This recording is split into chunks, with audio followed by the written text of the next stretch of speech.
چہلم کے مصائب میں 40 سال سے ایک ہی پڑھ رہا ہوں، ایک، بالکل نہیں بدلے. اچھا میں بدلوں کیوں؟ کیوں؟ کیا اپنی طرف سے بناؤں کہ بھائی بہت سال ہو گئے پڑھتے پڑھتے نئی چیزیں؟ نہیں. مسئلہ یہی ہے کہ دنیا میں ایک ہی غم، کائنات میں ایک ہی غم ایسا ہے جو ہر وقت تازہ ہے، ہر وقت تازہ ہے، اور اس غم کا نام ہے غم حسین. جب سے بنا اس وقت سے کیا حکمت عملی تھی عالم غیر معلمہ کی، عقیل بنی ہاشم کی، شریکت الحسین کی، ثانیہ زہرا کی، بنت ابو تراب کی. کیا حکمت عملی تھی کہ قیامت تک کے لیے زینب نے ایک بنیاد ڈال دی کہ عاشورہ بے شک اپنے گھروں میں کرتے ہیں لوگ، اپنے علاقوں میں کرتے ہیں لوگ، لیکن چہلم سے پہلے بے چینی شروع ہے نا. میں آپ کو رلانے کے لیے نہیں کہہ رہا، یقین جانے حقیقتاً یہ جملہ کہہ رہا ہوں کہ بظاہر ہمارے جسم یہاں ہوتے ہیں لیکن ہمارا دل، ہماری روح، ہمارا دماغ سب کربلا میں ہوتا ہے کہ نہیں ہوتا ہے نا. کتنے دنوں سے ہمیں صرف وہاں کی فکر ہے، کربلا کی، اور رات رات تک ہم جس کو میسر ہے وہ چینل دیکھتا رہتا ہے کربلا کی جہاں سے خبریں آ رہی ہیں نا. دل وہاں، روح وہاں، سب وہاں. اور یہی شاید وہ محبت ہے، وہ عشق ہے کہ کہیں بھی انسان مرے گا، حسین کا سچا عاشق کہیں بھی مرے گا کربلا سے اٹھایا جائے گا. ایسے ہی ہے نا، یقین رکھو اس بات، کہیں بھی مرے گا کربلا سے اٹھایا جائے گا اگر اس کا عشق حسین کے ساتھ سچا ہے. سچا بنیاد ڈالنے والا کون ہے؟ عربوں میں رسم ہوتی تھی، چہلم ضرور بناتے تھے جس کو نام دیا جاتا تھا اربعین. ہمیشہ سے اربعین اس لیے مناتے تھے کہ 40واں دن وہ ہوتا تھا کہ اس دن سوگ کو بڑھایا جاتا تھا، اور پھر یہ ہوتا تھا کہ چلو بھائی آہستہ آہستہ جو مرحوم کے خاندان والے وہ ایک نارمل لائف کی طرف آ جائیں. یہ ضرور بنایا جاتا تھا. اور زینب کو یہی فکر تھی، 6 مہینے کی قید ہے، 1 سال کی ہے، 2 سال کی، مجھے نہیں معلوم. تاریخوں میں کیونکہ اختلاف ہے اس لیے کہہ رہا ہوں، مجھے صحیح نہیں معلوم کہ تاریخوں میں اختلاف ہے. کم سے کم 6 مہینے تو ہے. اچھا آپ یہ نہیں سمجھے گا کہ عاشورہ کو یہ واقعہ ہوا اور 20 محرم کو ثانیہ زہرا چہلم منانے کے لیے، کیسے ہو سکتا ہے؟ عقلاً بھی محال ہے نا. کیسے ہو سکتا ہے مجھے بتائیے؟ نہیں آ سکتی نا. کیوں؟ 12 محرم کو تو کوفے پہنچے اور وہاں 3-4 دن رہنے کے بعد پھر ملعون نے، ابن زیاد نے خط لکھا ہے شام کہ بھئی ہو گیا کام، اب کیا کروں. پھر وہاں خط پہنچا، پھر وہاں سے جواب آیا. وہ زمانہ وہ موبائل کا تو نہیں تھا، ٹیلی گرام کا تو نہیں تھا، ٹیلی فون کا تو نہیں تھا. اب وہاں سے جب پیغام پر چلا کہ ادھر بھیجو، ان کو شام بھیجو. اب یہاں سے چلتے کتنے دن کا پروسیس ہونا چاہیے؟ کم سے کم 15-20 دن کا پروسیس ہونا چاہیے. کوفے کے زندان میں رہے. اب اس کے بعد یہاں سے شام، اور وہ بھی لمبا والا راستہ، وہ ایک زمانے بتا چکا ہوں آپ کو، وہ گھما کے پورا جناب ساحل سے، بصرے کے ساحل سے ہوتے ہوئے، تکریت وغیرہ سے ہوتے ہوتے، بالبک سے ہوتے ہوئے، پھر وہ دمشق میں نیچے اترا ہے قافلہ. تو کم سے کم بھی آپ رکھیں تو 25 دن سے 1 مہینے کا تو ایک طرف کا راستہ، بھائی بہت تیز دوڑایا ہوگا تو 20 دن ایک طرف کا. پھر وہاں کا زندان، وہاں معصوم بچی کی شہادت ہے نا. پھر وہاں سے واپسی. تو ظاہر ہے کہ پروسیس کو بھی اگر دیکھیں کہ جتنا بھی کم قید میں رکھا ہو تو میرے بھائی 4-6 مہینے سے کم تو نہیں رکھ سکتے نا. تو اس کا مطلب یہ ہوا کہ 20 سفر کو قافلہ نہیں پہنچا. یا تو یہ 20 سفر 1 سال بعد آئی. کب آئی؟ یا جب بھی زینب پہنچی تو طے یہی تھا کہ پہلے اپنے بھائی کا چہلم منا. مدینے نہیں، مدینے سیدھے سجاد نے خبر دی تھی نا، مدینے آزاد ہو کے جانا. کہ نہیں بیٹا پہلے کربلا جانا ہے، میں نے اپنے بھائی کا چہلم نہیں منایا. ایسے ہی ہے نا، میں نے چہلم نہیں منایا. یعنی جب بھی رہا ہوئی زینب کو پہلا خیال یہ ہے کہ بھائی کا چہلم منانا ہے، بھائی کا اربعین منانا. سجائی گئی تھی ہمارے یہاں رنگین پردے، کجاووں جو رکھے گئے تھے اونٹوں پر، کجاوے جو رکھے تھے وہ رنگین پردے تھے. زینب نے سب ہٹوایا تھا کہ نہیں، ہم عزادار ہیں، ہم سوگ میں ہیں.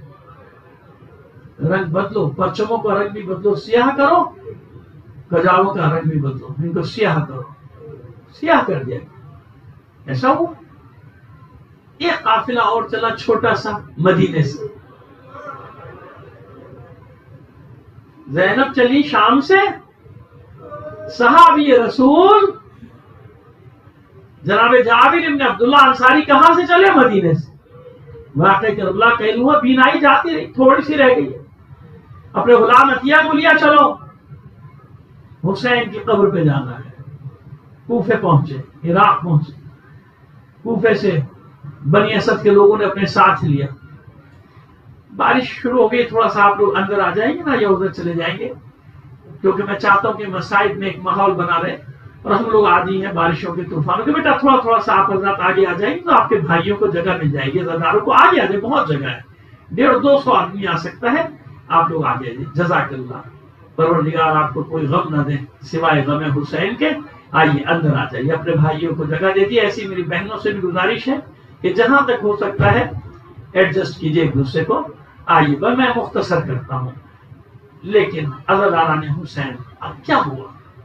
ادھر سے چلے بنی اسد کے قبیلے پہنچے، کربلا کا مقتل کا پتہ پوچھا. تو کہہ دیا میرے ساتھ آنے کی ضرورت نہیں، یہی رہو، میں اکیلا جاؤں گا. پہلے چلے تو غلام سے کہا جب کربلا کی حد شروع ہو تو مجھے بتا دینا.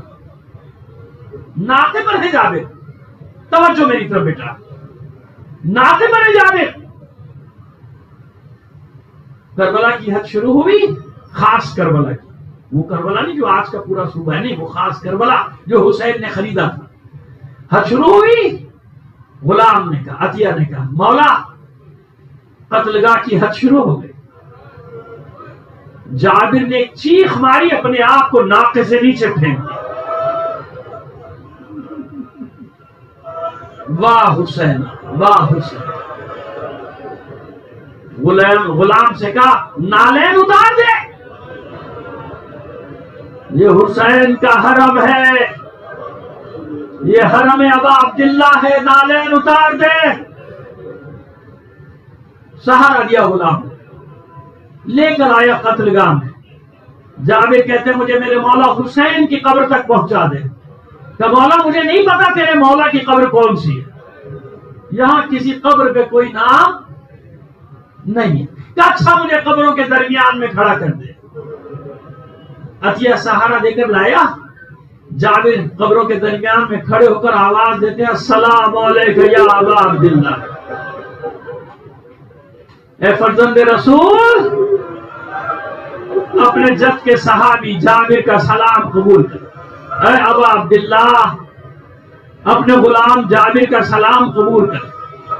ادھر جابر نے سلام کیا، قبر مطہر حسین سے آواز آئی اے میرے جد کے صحابی، اے میری قبر کے پہلے زائر، تیرا آنا مبارک، تیرا آنا مبارک.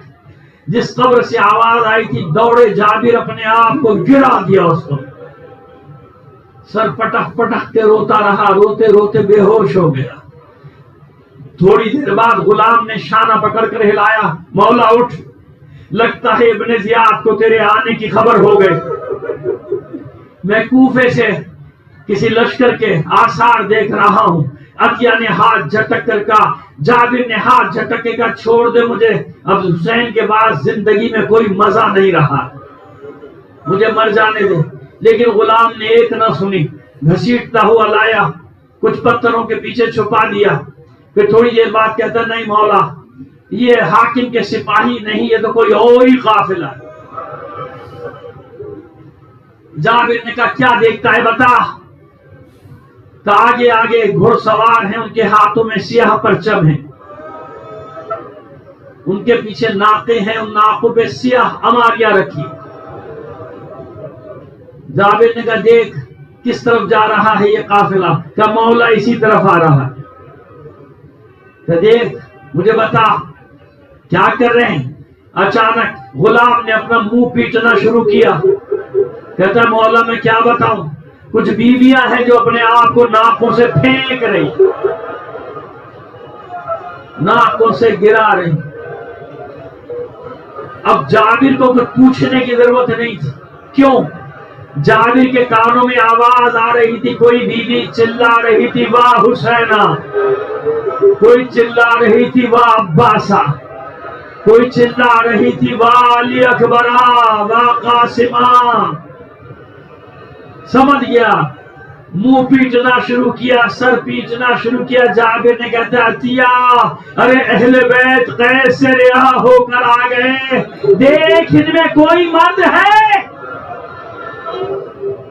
غلام بھی رو رہا ہے، پیٹ رہا. کہتا ہاں ہاں ایک ہے جوان لاغر سا، اسی قبر پہ موجود ہے جس پہ تو تھا، اسی قبر پہ سر رکھ کے رو رہا ہے.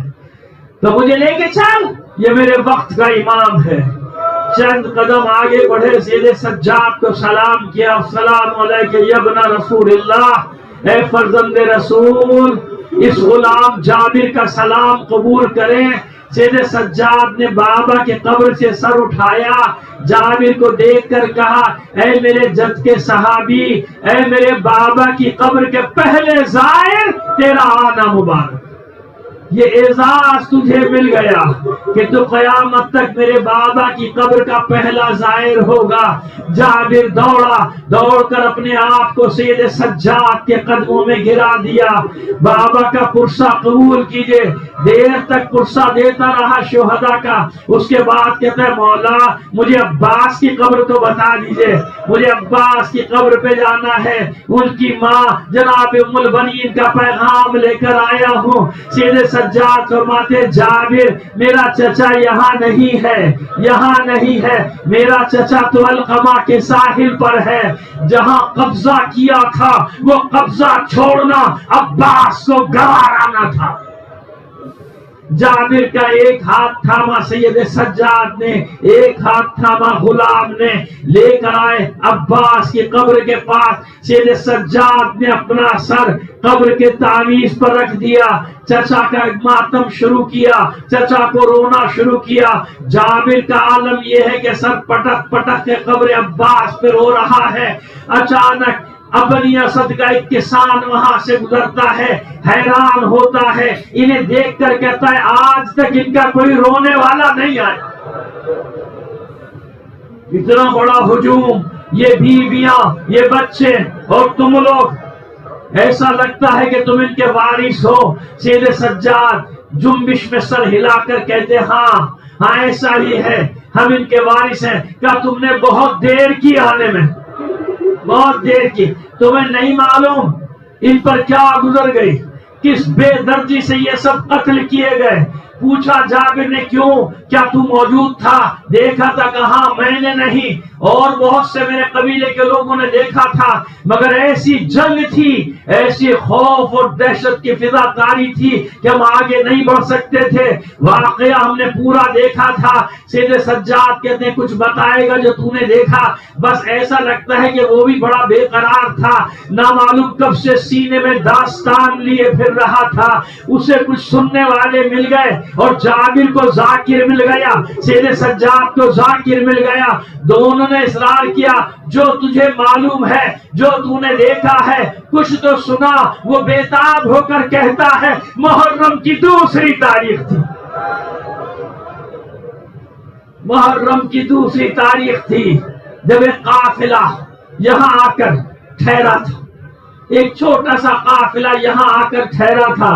کیسے کیسے محلقہ، کیسے کیسے نورانی چہرے تھے، اور عبادت کا یہ عالم تھا کہ رات کو مکھیوں کی بھن بھناہٹ سنائی دیتی تھی. جب وہ قرآن کی تلاوت کرتے تھے ایسی آوازیں آتی تھی کہ محرم کی 5 کو ان کے خیموں کو اس قافلے نے، اس لشکر نے ہٹایا جو ان کے مقابل کوفیوں اور شام کا ٹڈی دل لشکر آ کر ٹھہرا تھا۔ ان کے خیموں کو ساحل سے ہٹا دیا گیا، ساتھ کو ان پر پانی بند کر دیا گیا۔ شب عاشور ہم آوازیں سنتے تھے معصوم بچوں کی جو پیاس سے چلا چلا کر کہتے تھے الاتش الاتش الاتش، اور کوئی ان کی پیاس بجھانے والا نہ تھا۔ جب عاشور کی صبح ہوئی تو ایسی جنگ چشم فلک نے کبھی نہ دیکھی ہوگی۔ اس مختصر سے لشکر سے ایک ایک مجاہد ملتا تھا، نکلتا تھا اور ایسی جنگ کرتا تھا کہ علمان والحفیظ، کوئی درجنوں کو گراتا تھا، کسی نے سینکڑوں کو مارا اور زخمی کیا ہوگا۔ بس جس کی قبر پہ تم بیٹھے ہو یہ اس لشکر کا علمدار تھا، جس کی قبر پہ تم بیٹھے ہو یہ اس لشکر کا علمدار تھا۔ ایسا جری، ایسا دلیر تنے تنہا آیا تھا، اس نے گھاٹ پر قبضہ کر لیا تھا، پانی سے مشکیزہ بھی بھر لیا تھا، لیکن بزدلوں نے چاروں طرف سے گھیرا، کسی میں قریب آنے کی ہمت نہ تھی، دور سے تیروں کا میں برسا دیا۔ جب تک اس کے بازو سلامت تھے مشکیزے کا دفاع کرتا رہا، جب اس کے بازو قلم ہو گئے، مشکیزے میں تیر لگا تھا، پانی بہ گیا تھا، اس نے اپنی سواری کا رخ موڑ دیا تھا القمہ کی طرف، اور جس طرح یہ زمین پر گرا کوئی نہیں گرا تھا۔ اس کے بازو نہ تھے، ایک ملعون نے ایسا گرد مارا تھا، سر کے بل نیچے گرا تھا۔ سید سجاد رو رہے ہیں، جابر کا ہوش جاتا رہا، پھر ہوش میں آیا، اور بتا کہ اس کے بعد کی منزل بڑی سخت تھی، بڑی سخت تھی۔ ایک ہی شخص تھا جو سب کے لاشیں اٹھا اٹھا کر لے جا رہا تھا، ایک جوان نکلا تھا۔ وہ جوان جب خیمے سے باہر آیا لوگ کہتے تھے کہ ہمارے رسول کی شبیہ ہے۔ جب وہ جوان برچھی کھا کر گھوڑے سے گرا، اس نے آواز دی تو وہی شخص جو سب کے لاشیں اٹھا رہا تھا، اس کا عالم یہ تھا کہ اس سے چلا نہیں جا رہا تھا، وہ گھٹنوں کے بل، دانوں کے بل، پنجوں کے بل ریت پر اپنے آپ کو گھسیٹ رہا۔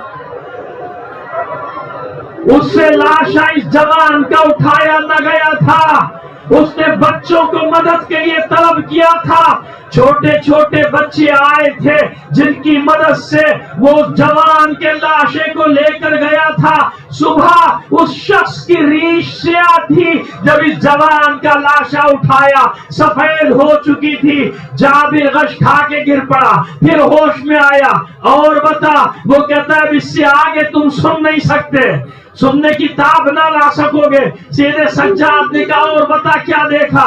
جابر نے ہاتھ جوڑ لیے، بتا اس کے آگے بتا کیا ہوا تھا؟ کہتا ہے سنو، سب سے آخر میں شیر خار کو لایا تھا۔